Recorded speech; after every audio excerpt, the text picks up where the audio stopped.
সিকিম পাহাড়প্রেমী বাঙালির কাছে ট্যুরিস্ট অ্যাট্রাকশনের দিক থেকে অতি পরিচিত জায়গা। ৩-৪ দিনের অল্প ছুটিতেও খুব সহজেই সিকিম ঘুরে আসা যায়। সিকিমের এক একটি প্রান্তের রূপ এক এক রকমের। হাই অ্যালটিটিউড নর্থ এবং ইস্ট সিকিমের সৌন্দর্য তো একটা আলাদা লেভেলের, তবে ওয়েস্ট এবং সাউথ সিকিমের সৌন্দর্য কম নয়। এই ভিডিওতে 4 দিন 5 রাতের ওয়েস্ট এবং সাউথ সিকিমের পেলিং, রাবাংলা, নামচি ভ্রমণের একটি সুন্দর ট্যুর প্ল্যান দেব। তো ভিডিওটা অবশ্যই শেষ পর্যন্ত দেখুন, অনেক কিছু ইনফরমেশন পেয়ে যাবেন।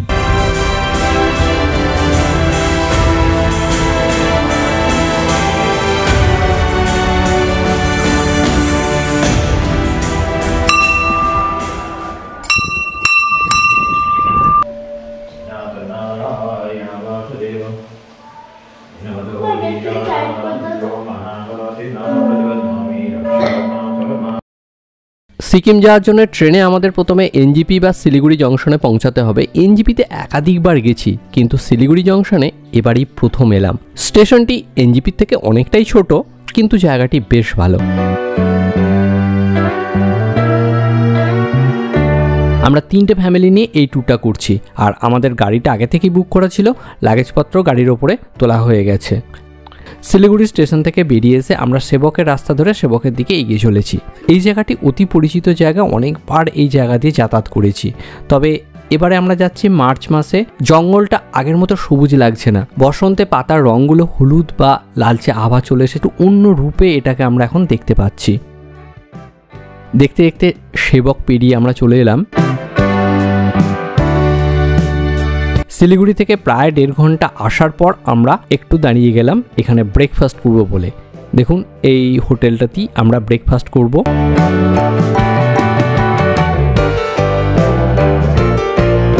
ব্রেকফাস্ট করার পর আমরা আবার পথ চলা শুরু করলাম আমাদের পরের গন্তব্য নামচি। এই ট্যুরটার সম্বন্ধে 2-1টা কথা একটু বলে দিই। আমরা আগামীকাল নামচি থেকে রাবাংলা হয়ে পেলিং পৌঁছাবো। অনেকেই এই ট্যুরটা করার সময় পেলিং প্রথমে যান এবং ফেরার পথে রাবাংলা এবং নামচি হয়ে আসেন। আমরা জাস্ট এটা উল্টোটা করছি। আপনারাও যদি এইভাবে প্ল্যান করতে চান তাহলে সমস্ত ইনফরমেশনগুলো এখান থেকে পেয়ে যাবেন। সে হোটেল হোক বা কার হোক, কী কী দেখার আছে সেই সমস্ত ইনফরমেশন অবশ্যই ভালোভাবে পেয়ে যাবেন।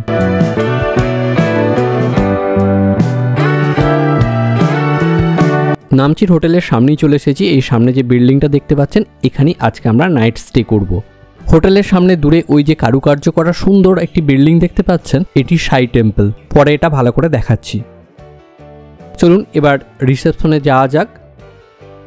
রিসেপশনে আই কার্ড দিলাম এবং কিছু ফর্মালিটিস মেনটেন করা হলো। তারপর এবার রুমের দিকে যাচ্ছি। রুমগুলো একটু ভালো করে দেখিয়ে দিচ্ছি। এটি হচ্ছে একটা রুম। দেখুন, রুমটা বেশ সুন্দর, স্পেশিয়াস এবং 2টো বেড আছে। এইটা আর একটা রুম।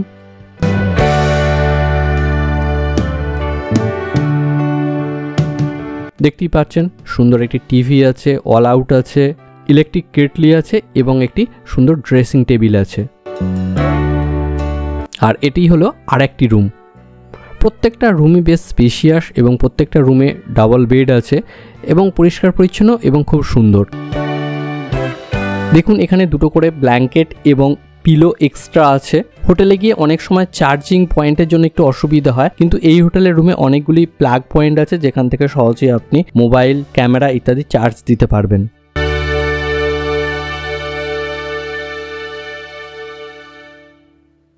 আর এখন আমি চলে এসেছি হোটেলের বারান্দায়। আর বারান্দা থেকে এই সাই মন্দিরটি দেখুন, খুবই সুন্দর দেখতে লাগছে। এরপর হোটেলের ওয়াশরুমটা একটু দেখিয়ে দিচ্ছি। দেখুন, এই জায়গাটাও বেশ সুন্দর, খুবই পরিষ্কার পরিচ্ছন্ন এবং যথেষ্ট সুন্দর করে সাজানো আছে। এরপর হোটেলের আশপাশটা আরেকটু ভালো করে দেখিয়ে দিচ্ছি। তবে এই হোটেলটা নামচি শহর থেকে প্রায় 6 কিলোমিটার দূরে, আর এখান থেকে 4 ধাম 3 কিলোমিটার। এই পথে যাওয়ার সময় অনেকেই রাবাংলাতে থাকতে পছন্দ করেন, তবে এর আগে আমরা রাবাংলায় ছিলাম, তাই এবারে আমরা নামচিতে থাকলাম এবং একটু অফবিট জায়গাতেই রইলাম। হোটেল বা পরিবেশটা যথেষ্ট ভালো, কিন্তু খাবারের কস্টটা একটু বেশি। আর এই যে রুমগুলো দেখলেন, এগুলো ব্রেকফাস্ট সমেত 1800 টাকা ভাড়া নিয়েছে। এখানে এনাদের 3টে বিল্ডিং আছে। প্রথম বিল্ডিংটাতে রুম রেট একটু বেশি, আর পিছনের দিকে এই যে সবুজ বিল্ডিংটা দেখছেন, এখানে 800 থেকে 1000-1200-র মধ্যে 3 বেডেড রুম পেয়ে যাবেন। এর পাশে আরেকটা বিল্ডিং আছে যেখানে 1200 থেকে 1600-র মধ্যেও রুম পেয়ে যাবেন। যদিও সিজন অনুযায়ী অনেকটাই পরিবর্তন হয়, ফোন করে বুক করার সময় ভালো করে কথা বলে নেবেন।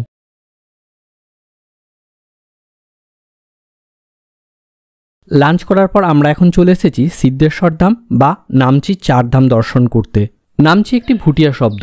নাম মানে স্কাই, চি মানে হাই, অর্থাৎ স্কাই হাই। যদিও নামচির উচ্চতা খুব বেশি নয়, 1350 মিটার। আর এই যে চারধাম মন্দিরটি, এটি তৈরি হয়েছিল 2011 সালে। এখানে 33 মিটার হাইটের শিবের মূর্তি ছাড়াও দেখতে পাবেন 12টি জ্যোতির্লিঙ্গম, অর্থাৎ এক কাছে সমস্ত জ্যোতির্লিঙ্গমগুলো আপনি দর্শন করতে পারবেন। চলুন একে একে সমস্ত জায়গাগুলো দর্শন করে নিন, খুবই ভালো লাগবে। আর টোটাল জায়গাটা ঘুরতে অন্তত 2 থেকে 3 ঘন্টার মতো সময় লাগবে।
এখানের প্রবেশ মূল্য বড়দের 50 টাকা আর ছোটদের 25 টাকা।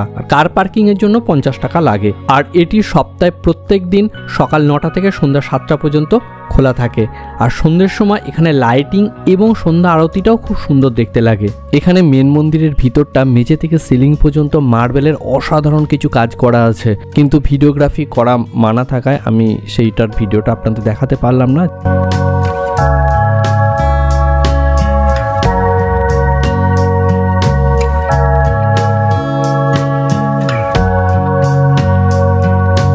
আমরা যে হোটেলে ছিলাম তার সামনে যে সাই মন্দিরটা ছিল সেটাও দেখে নিন, এটাও বেশ সুন্দর দেখতে।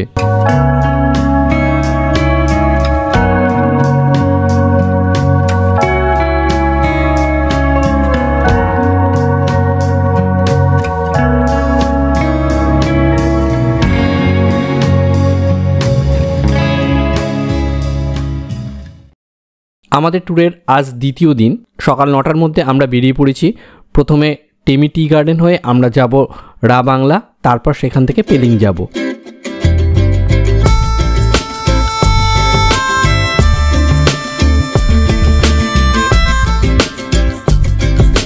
আমরা এখন নামচি শহরের মধ্যে চলে এসেছি। আর যেতে যেতে এই জায়গাটা একটু দাঁড়িয়ে পড়লাম। বাঁদিকে এখানে এই বিল্ডিংটা দেখতে পাচ্ছেন, এটা হচ্ছে বাইচুং স্টেডিয়াম। বাইরে থেকে স্টেডিয়ামের একটু ছবিটা আপনাদের দেখিয়ে দিই। স্টেডিয়ামটা ছোট কিন্তু খুব সুন্দর। দেখুন এখানে প্র্যাকটিসও চলছে, বেশ সুন্দর জায়গাটি।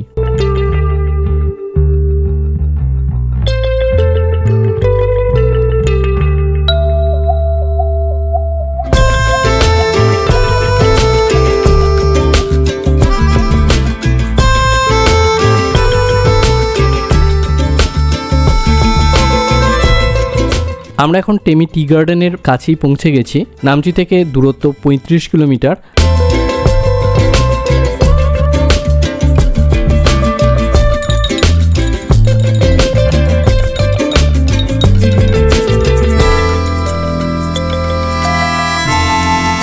এরপর গার্ডেনের ভিতরে প্রবেশ করব, তার জন্য পার হেড 30 টাকা টিকিট লাগবে। সামনেটা গাছগুলো সেরকম নেই, বেশিরভাগ গাছ কেটে দেওয়া হয়েছে। তো ভিতর দিকে আরও কতটা বাগানটা আছে সেটা আমরা গেলেই দেখতে পাবো। চলুন ভিতর দিকে একটু যাওয়া যাক।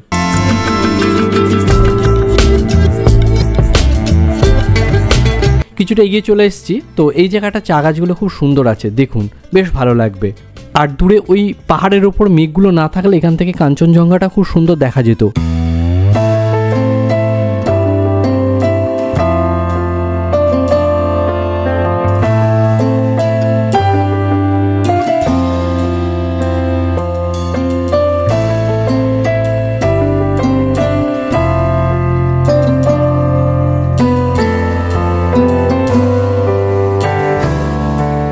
আমাদের এই ভ্রমণ তত্ত্ব বাংলা চ্যানেলের মাধ্যমে ভ্রমণ সংক্রান্ত বিভিন্ন ইনফরমেটিভ ভিডিও আপলোড করি। এই সকল ইনফরমেশন আপনাদের ট্যুর প্ল্যান করতে সাহায্য করে। কিন্তু মোট দর্শকের মাত্র 20% সাবস্ক্রাইব করেছেন।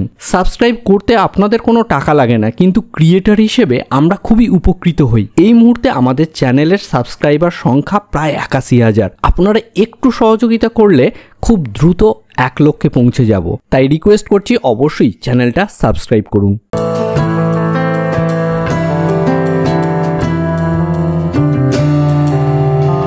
এই যে বিল্ডিংটা দেখতে পাচ্ছেন, এটি এখানকার একটি পপুলার রিসর্ট, যেটির নাম চেরি রিসর্ট। খুবই সুন্দর। ভাড়াটা একটু বেশি, 4,500 থেকে 5,000 টাকা ভাড়া, কিন্তু থাকার জন্য অত্যন্ত সুন্দর একটি জায়গা। টি গার্ডেনের পাশেই এই দেখুন ছোট্ট একটা রেস্টুরেন্টে এখন আমরা বসে আছি। মোমো খেলাম, এরপর চা খেয়ে এখান থেকে বেরিয়ে যাব। টেমি টি গার্ডেন দেখার পর আমরা এখন চলেছি রা বাংলা বুদ্ধ পার্কের উদ্দেশ্যে। দূরত্ব প্রায় 20 কিলোমিটার। এখন আমরা যে রাস্তা দিয়ে এসেছিলাম কিছুটা সেই রাস্তা দিয়ে ব্যাক করবো এবং তারপর ডান দিকে অন্য আরেকটা রাস্তা ধরবো। টোটাল রাস্তাটা বেশ ভালো, আর রাস্তার পাশের দৃশ্যগুলো বেশ সুন্দর লাগছে। দেখতে দেখতে আমরা রা বাংলা শহরের মধ্যে প্রবেশ করেছি। রা বাংলা শহরটা বেশ সুন্দর এবং প্রচুর বড় বড় বিল্ডিংও এখানে আছে।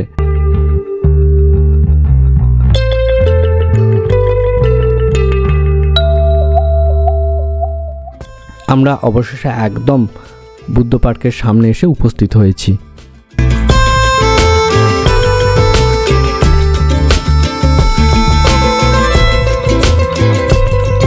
আমরা এখন বুদ্ধ পার্কের গেটের সামনে উপস্থিত হয়েছি, আর এখানে প্রবেশ করতে হলে টিকিটের প্রয়োজন। বড়দের পার হেড 80 টাকা করে টিকিট, আর 18 বছরের কম হলে স্টুডেন্ট পাস হিসেবে 20 টাকার টিকিট লাগবে। তবে এর জন্য কোনো আইডি কার্ডের দরকার পড়বে না। টিকিট কেটে আমরা পার্কের মধ্যে প্রবেশ করলাম। চলুন একে একে সমস্ত জায়গাগুলো দেখে নিই। খুবই সুন্দর জায়গা।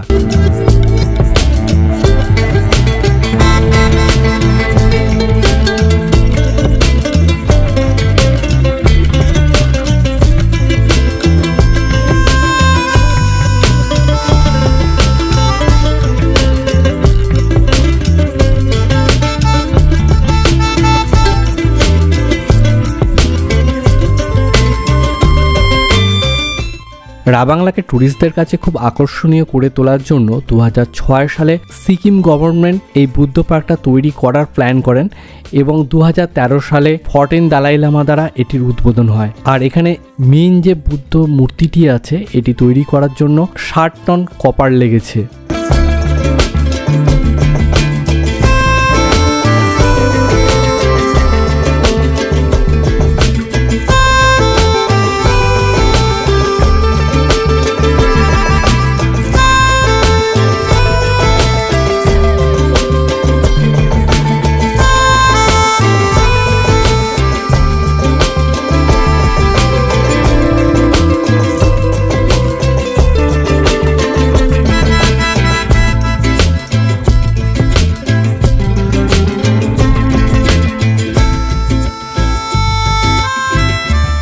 এই বুদ্ধ পার্কটি অনেকটা জায়গা জুড়ে অবস্থিত। হেঁটে যদি ঘুরতে অসুবিধা হয় তাহলে এই ধরনের ব্যাটারি চালিত গাড়ি পেয়ে যাবেন। টিকিট কাউন্টার থেকে এই বুদ্ধ মূর্তি পর্যন্ত যেতে 150 টাকা নেবে এবং ফেরার জন্য 150 টাকা নেবে। এই মন্দিরটার ভিতরটাও খুব সুন্দর, কিন্তু ছবি তোলা নিষিদ্ধ থাকায় ভিতরের ছবিটা দেখাতে পারলাম না। এখানে মেন বুদ্ধ পার্কটা আমাদের দেখা হয়ে গেছে। তারপর এই সাইডটাতে এখন আসছি। এখানে বেশ কিছু স্টল আছে, যেখানে আপনি বুদ্ধ মূর্তি সহ ঘর সাজানোর বিভিন্ন জিনিসপত্র এখান থেকে পেয়ে যাবেন। এছাড়াও বেশ কিছু ফুড স্টল আছে, যেখান থেকে আপনি বিভিন্ন ধরনের ফাস্ট ফুড খেতে পারবেন।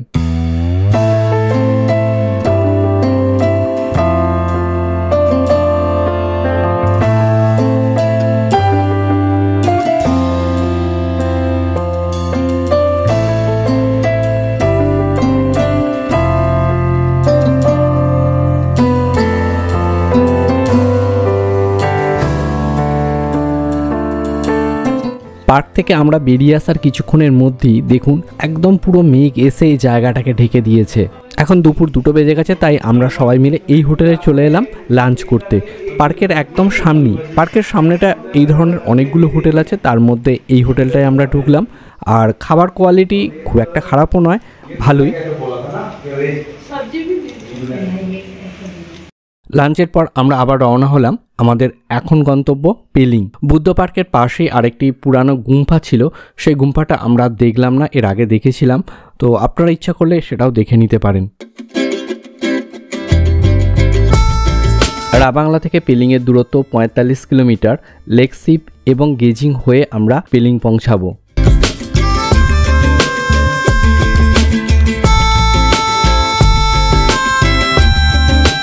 রাবাংলা থেকে কিছুটা আসার পরই রাস্তা খারাপ শুরু হলো। মেন রাস্তা দিয়ে না এসে সাইডে ছোট রাস্তা দিয়ে আমাদের আসতে হচ্ছে। রাস্তার ধসের জন্য রাস্তা অনেক জায়গায় বন্ধ আছে। দেখুন এখানে আমরা দাঁড়িয়ে পড়েছি, রাস্তার সামনে কাজ হচ্ছে, ওই কাজটা কমপ্লিট হলে তারপর আমাদের গাড়িগুলো ছাড়বে।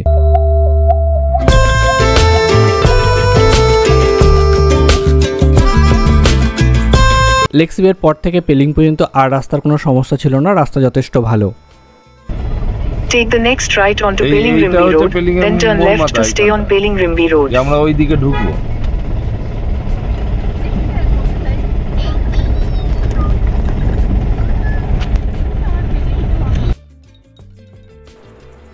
I love Pelling.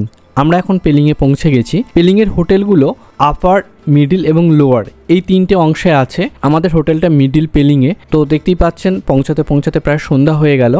তো ভিডিওটা এমনি বড় হয়ে গেছে, এই ভিডিওতে আর আমি বাড়াচ্ছি না। এরপরে পেলিংয়ের সমস্ত দেখার জায়গাগুলো পরের ভিডিওতে নিয়ে আসছি, তো অবশ্যই পরের ভিডিওটা দেখবেন আর এই ভিডিওটা অবশ্যই লাইক এবং শেয়ার করে দিন।